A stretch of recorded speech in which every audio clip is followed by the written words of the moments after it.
Le message est on ne peut plus clair. 25 ans après la rétrocession du canal au Panama, la reprise de son contrôle par les États-Unis, comme l'envisage Donald Trump, serait perçue sur place comme une invasion. C'est notre message au président Trump. Ayez un peu de respect, respectez la souveraineté du Panama. Le canal appartient au Panama et nous ne le vendrons pas.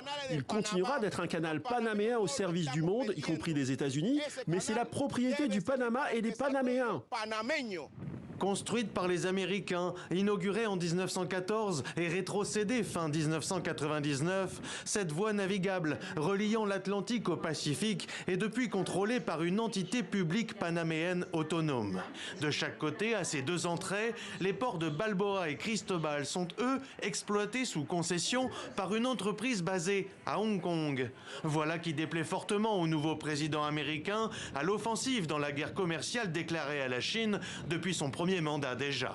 Potentielle victime collatérale, le Panama continue de se montrer ferme sur sa souveraineté, tout en essayant de désamorcer la crise.